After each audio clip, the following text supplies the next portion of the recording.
Ok, pessoal? Bem-vindos aí a mais uma aula do Estude. Hoje nós falaremos sobre Tangram. É a segunda aula sobre Tangram, porém agora ela está relacionada com a geometria. Por isso que o nome da aula é Tangram e Geometria. Antes de começar a aula, você precisa ter alguns conhecimentos prévios. Você precisa conhecer e calcular bem a área do quadrado. Você precisa saber calcular a diagonal do quadrado. Você precisa calcular bem o teorema de Pitágoras. Você precisa conhecer o Tangram.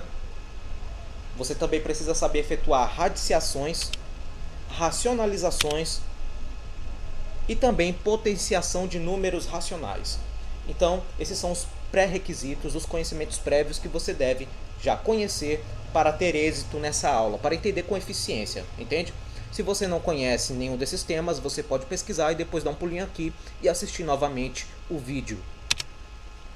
Então, só lembrando, o que é o Tangram? Tangram são essas 7 peças mágicas que formam várias e várias figuras, como nós já vimos no vídeo anterior. Agora eu coloquei o Tangram numa folha quadriculada. Eu queria que você prestasse atenção nos dois triângulos menores e no quadrado. Tanto o quadrado como os dois triângulos menores, quando eles são colocados em uma folha quadriculada, um dos lados, aliás, pelo menos dois dos lados deles, passam a ser diagonal do quadrado. Se bem que eu posso quadricular ainda mais a folha, né? Mas observe que a maioria das figuras aí possuem lados iguais. A maioria. Não falei todas. A maioria. Ok? Então, ó, vamos lá para uma questão da Olimpíada Brasileira de Matemática da Escola Pública. Das Escolas Públicas, a OBMEP. Na questão 21. Olha só o que diz.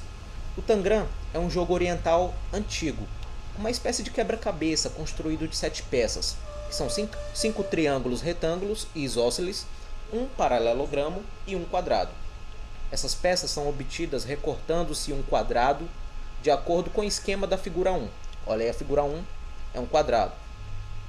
Utilizando-se todas as 7 peças, é possível representar uma grande diversidade de formas, como as exemplificadas nas figuras 2 e 3. Aí, utilizei aí as 7 peças e formei a figura 2. Utilizei as 7 peças novamente, formei a figura 3. Se o lado AB do hexágono mostrado na figura 2, para quem não estava identificando a figura 2, é um hexágono, e ele está falando desse lado AB, tá ok? Esse lado AB ele mede 2 centímetros. Então, a área da figura 3, que representa uma casinha, é igual a... Essa pergunta foi bem elaborada. Muitos alunos tentaram calcular a área da figura 3. Isso daí demandou muito tempo e acaba tornando a questão cansativa. Na verdade, ela não é feita dessa forma. Você não precisa calcular a área da figura 3. Por que você não precisa calcular a área da figura 3? Porque a figura 3, ela simplesmente é um encaixe diferente da figura 1. Sabe, eu peguei a figura 1, desmontei a figura 1 e formei a figura 3.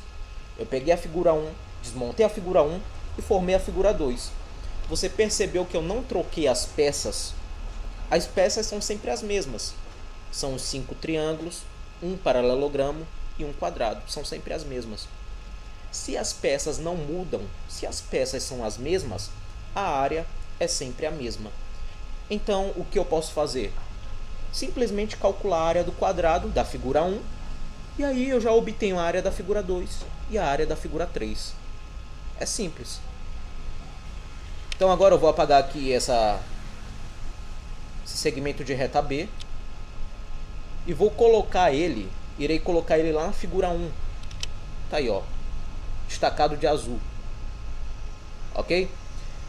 Então o segmento de reta AB ele mede 2 centímetros, ou seja, o lado do quadrado mede 1 e o lado do triângulo mede 1. 1 mais 1, 2. Então o lado desse triângulo também mede 1. Já formou 3. E o lado do paralelogramo também mede 1, formou 4.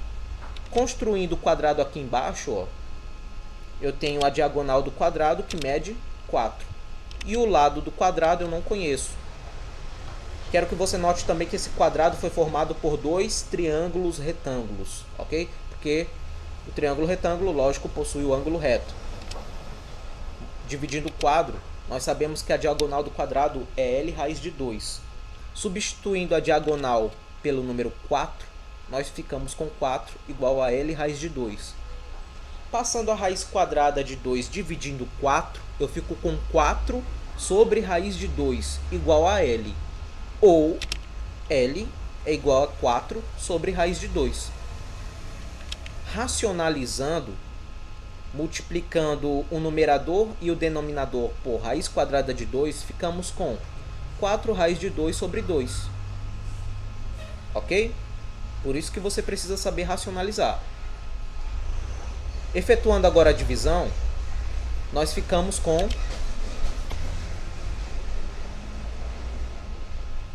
L é igual a 2 raiz de 2. Então, ó, esse valor 2 raiz de 2 é L. Não é a área, é L. L é o lado. Sabendo disso, irei dividir o quadro novamente e vamos calcular agora a área. A área do quadrado é calculada pela expressão área igual a lado ao quadrado. Área é igual a, o lado é 2 raiz de 2. 2 raiz de 2 elevado ao quadrado. Aí entra a potenciação de números racionais. Você vai elevar o 2 ao quadrado e a raiz quadrada de 2 ao quadrado. 2 ao quadrado, 4. E raiz quadrada de 2 ao quadrado. Eu corto o índice da raiz 2, que é invisível, com o expoente 2. E quem sai é a base 2. Sai multiplicando 4. Quando ele sai multiplicando 4, você fica com uma área de 8 centímetros quadrados. Ok? Terminou a questão. Irei destacar aí a área. E se você olhar as opções, você verá que a opção correta é a letra B. Ok? Bem simples, pessoal. Então, essa daí foi a nossa área, foi a nossa aula de Tangram aplicada à geometria. Espero que vocês tenham gostado. Se vocês tiverem gostado, dê um like aí no vídeo que você estará nos ajudando, ok? Um abraço para todos aí e até breve.